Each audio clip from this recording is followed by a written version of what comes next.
Hey, how you doing, everybody? This is John. Welcome to John's Long Box. Today we're looking at DC Comics Batman and the Outsiders, #1. I wanted to do this because I have a fondness for the Mike W. Barr and Jim Aparo. They were the Batman guys when I started collecting Batman. So this is the way I always picture Batman in my noggin when I close my eyes. So let's just talk a little bit about the comic book itself before I open it up.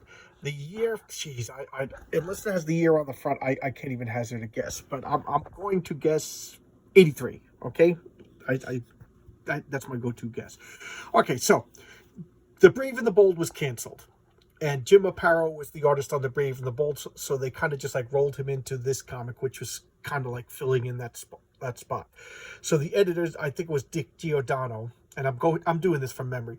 He wanted to have a new Batman book, and they said, let's have Batman quit the Justice League because he's getting spread a little thin. See, the editors thought about stuff like that back then, too much. Nowadays they just throw Wolverine and Spider-Man and everything, and who cares? But back then they actually cared about like overdoing their characters, so they had him quit the Justice League. So and Mike W. Barr said, can I write it? I want to write it. I have a couple of ideas. So I said, yeah, go ahead. So the team was Barr and Aparo, and he said, we want Batman to lead a new team. So they said, okay, I want to pick Black Lightning because he would be a perfect fit with Batman. And then Barr said, I want to pick Metamorpho because he's not a good fit with Batman. So, you know what I mean? He wanted to have like a little dynamic. And then Mike Barr created Katana, Halo, and Geoforce. And the rest is history. So let's now that we got some of the background, let's open it up, and I'll talk a little bit more about this. So we got a Dungeons Dragons in television game. I never played that. Played the whatever the Atari. It wasn't Dungeons Dragons, but I forget what it was called. Adventure. So here we have the splash page, and this is like a representative splash page because this isn't a scene in the book. This is just like a poster or something like that. A scene. The inspiration for Mike W. Barr. Writer, co-creators, Jim Aparo, artist, and Adrian Roy, colorist, Len Wein, editor. Adrian Roy was one of my favorite colorists. Len Wein, he was a writer for both Marvel and DC, and now I guess he got promoted to editor. Len Wein famously created Swamp Thing, the X-Men, and Wolverine. How's that for a resume? But look at this. So now we have Batman. That's the Jim Aparo Batman. That's Halo. Black Lightning, who's created by Tony Isabella, and Katana. So Geoforce, Halo, and Katana were created by this team, Aparo and Barr. Metamorpho, geez, I don't know who created Metamorpho. That's going to drive me nuts. Maybe my brain will remember. So here we have like a little literary reference to make it seem like, give it some gravitas. So let's see, 1983. I swear I didn't look that up. I just guessed because that's kind of when I started getting into Batman. So here we have old school Batman. This is Lucius Fox and Bruce Wayne. Lucius is going on a trip, and Batman's beating the crap out of people because that's what Batman does. Look at this. This is just, to me, this is like my era of Batman. Batman's not the Bat God. He's a detective and a brute force guy. Using his brain and using his detective skills more often than beating people up. I really like that. So here he is fighting everybody and go. And now he's back at the Batcave. There's Alfred, and what does he find out? My God, Gothamite missing in the Markovian Revolution. So Markovia is a country made up in this issue. We never heard of it before. So it's kind of funny. Well, I'll point it out, but they kind of Markovian, and they dress and act like they're like Balkan states, but they put it like in between like France someplace. So you'll see when we look at the map if I remember. So he's got to dress up and he's got to go and save Lucius Fox. That's his boy. Batman's got a boy. And what is this? Star Frontiers. I love this TSR. I love this game, but it was Dungeons Dragons in space, but it was very math heavy and a little too math heavy for me. It was math, the role-playing game. So here he is. He's using his belt, and he's getting beamed up to the JLA. Had a satellite at this point. We got Hawkman, Aquaman, Flash, Black Canary, Green Arrow, and there's Superman and Wonder Woman. And he's like, we got to go down to Markovia and rescue my boy Lucius Fox, because, you know, he knows everything about Batman. He knows all the secrets, and he runs Wayne Enterprise. He doesn't, you know, it'll just mess up his whole world if anything happens to him. And the Justice League, we can't get involved. This is a revolution. You know, this is a political matter. The Justice League, you know, we're tied to the American government. If we go there, it'll cause problems. So Batman's like, oh yeah, well, I'm quitting. So I'm quitting the Justice League because I got to make a difference, and I'm going to go get him alone. So now the Batman's origin, you know, if I don't do anything to help Lucius Fox, then my whole life is a lie, kind of thing. So he beams down and he leaves the Justice League. And now look, here's France, here's Markovia, there's Germany, and what is that? That's Luxembourg. So that's what it is. But then the art style and everything like that kind of makes it more like a, you know, the dress, everything kind of makes it more like a Baltic country. So here he is, the king. The king is dying, and that's his son Brian. And you know, you're the crown prince. You're gonna become the new king, and blah blah blah. And this is Dr. Jace, and she's, you know, the ultimate scientist. Like, she's a comic book scientist, meaning that she's every type of scientist. So, you know, she's a biologist, she's a physicist, she's a meta science. You know, you'll see. So, and they always portray her with like just like Daddy Warbucks eyes. These glasses just give her like white-eyed circles, and it kind of fits her personality because she's like cold and indifferent. So here we go. Here's the peasants and whatever. And who's this guy walking around looking for Dr. Jace? Why, that's Metamorpho, Rex. Why can't I remember his name? That's driving me crazy. But he's looking for Dr. Jace because she could cure him. Now, Metamorpho doesn't like his transformation. He's not human. You know what I mean? He's a Pinocchio, but he's better than most because he could pass for human. And he Metamorpho, he was like an archaeologist. And Rex, that's going to drive me nuts. But do they say his name right here? Oh, Dr. Jace. Oh, he doesn't tell her. But anyway, he was an archaeologist, and he found the Staff of Ra, and the Staff of Ra transformed him, and he became this element being. So he could transform into like any element. So he can metamorph into like iron, copper, and everything like that. So he's kind of one of those superheroes that you got to do a little bit of research, because you got to know about like the periodic table and elements, stuff like that, when you work with him. And he does some pretty creative stuff. He's vastly powerful. I really like Metamorpho. And he plays like a goof, and he's kind of like gag and everything, but he's sad inside because he wants to be human. And here we have Black Lightning. I forget why he's here. So he's looking for Dr. Jace. That's why he's there. Batman's looking for Lucius Fox. And why is Black Lightning here? Because what's that? So he's got gold, and he's bribing his way in here. And what's going on?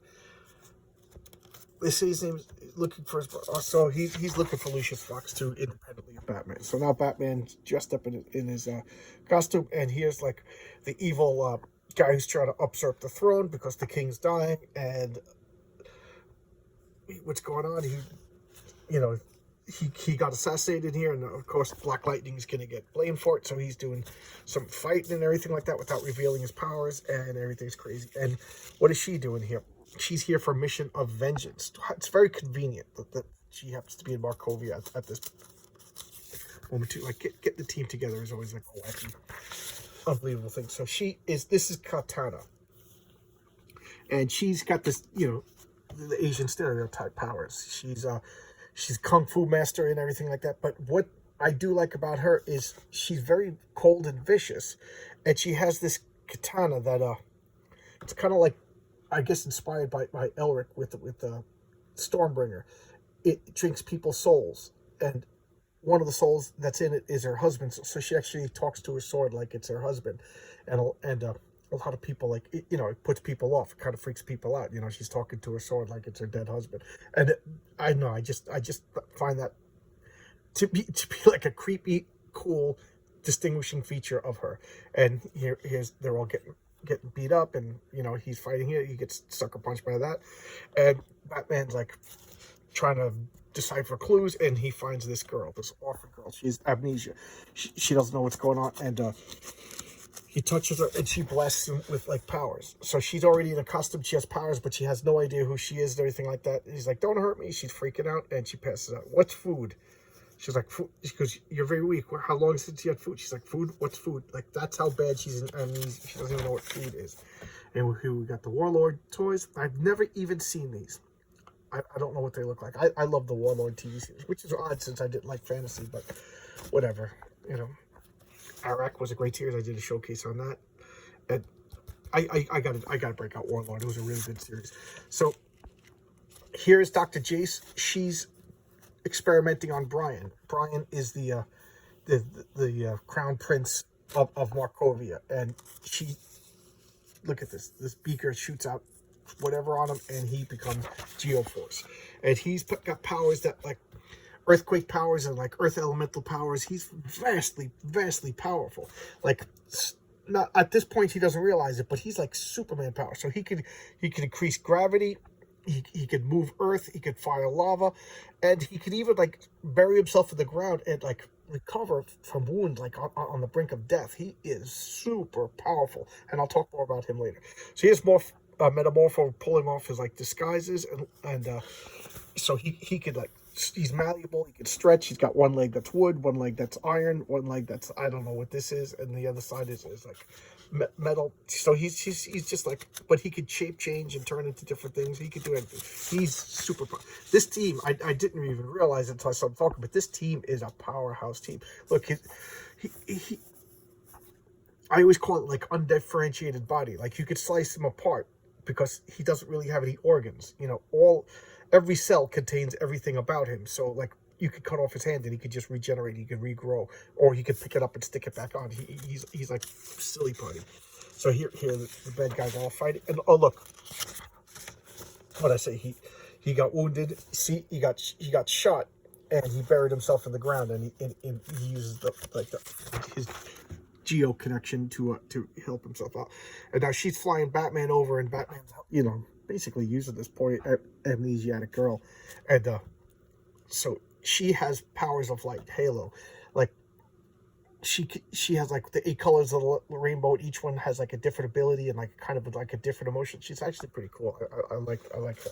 And here is a House Ed, but look at this. You got Batman. I already talked about her. This guy's a powerhouse. He's a lightning generating powerhouse. He's like Superman power, and she's got, like, unexplored light powers, almost like plot powers.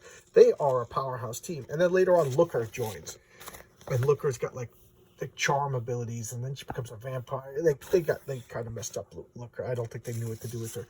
But you know, Batman's beating everybody up, and here they get captured, and let's throw everybody in the same room. Let's put the lightning generation guy with the Metamorph with Batman, and here he is, Baron Bedlam. Mike Barr made a lot of villains, and they were all pretty hokey. Like the Nuclear Family, the Duke of Oil, Baron Bedlam, and that was like a hallmark of Batman and the Outsiders was hokey villains, and it worked. So here we have the letters page, but it's really an article written by Mike Barr talking pretty much what I just said about, like, the creation of the team. The Raven Bowl got canceled, and you know, they wanted to have Batman lead a new team and leave the Justice League because he was spread outside. You know, it's not like I remembered all this. I just reread that. So when they were plotting and notice that not the Outsiders, in issue 2, they actually coalesce into a team and call themselves the Outsiders. And Geoforce had powers that were remarkably similar to Marv Wolfman was creating Terra for an Earth-based villain, Earth-based superhero who becomes a villain. Spoiler alert for a 40-50-year-old comic. And he said, so Mark Barr was like, all right, I'll get rid of Geoforce. He goes, no, make a brother and sister. It'll give her, like, another element. So Terra is actually the sister of Geoforce. So there you go. Marv Wolfman was like, yeah, I don't care that you made this character. Let's work them together and make a connection. So there you go. So this team got connected to the new Teen Titans through Geoforce and Terra, and they guest starred a few times in each other's comics. All right, this comic, I think it was what did it last to? It went to I'm blanking out on the number, but it lasted quite a while. And Batman left the team in issue 32, and the title was changed to The Adventures of the Outsiders. And then in issue 38 was the last new story, and from 39 to 46, where it got canceled at 46, it became a reprint title. And then they started just a comic called The Outsiders, also by Mike Barr and Jim Aparo, and it was like a Baxter format. You know, they experimented with the new format. It was direct to comic book stores, and they got rid of Batman. They just called it The Outsiders, and then I guess Batman went back to the Justice League, and and it continued. You know, the new DC was experimenting with that. They did the same thing with the new Teen Titans. The new Teen Titans became a reprint issue, and then it finally dropped off. It got canceled, and they rebooted it at a high quality Baxter paper. This is newsprint paper. Baxter paper is a better quality, more expensive paper, and added more pages, and they upped the price. So that was something like DC was steering their big sellers that way.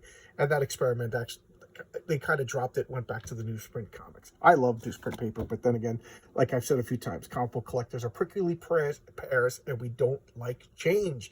When are you guys going to realize it? Marvel, DC, stop changing our characters. We don't like that. We don't like that. And us old timers, I've been collecting comics for 30 years. I got a lot of disposable income. I buy stuff. I buy crazy, stupid things. I just bought a Bilbo Baggins sword, Sting, okay? And it actually glows in the presence of orcs. It really does. Unfortunately, or fortunately, there's no orcs in my neighborhood, so I haven't seen it glow yet. But that's what the guy told me it does, and he wouldn't lie to a goofy nerd like me. But anyway, stop changing characters. Okay, make up new characters. Stan Lee made up new characters, and when those new characters didn't work, he forgot about them and moved on and made up other new characters. You know how many characters Stan Lee made up that didn't work? Come on, Marvel. Come on, DC. Give us the characters we want and make up new characters. And if the new characters are any good, we'll buy them too. This was a brand new, look at, new character, new character, new character. And we liked them. And we liked them. Okay? All right. I just realized I was ranting. Okay? I could rant.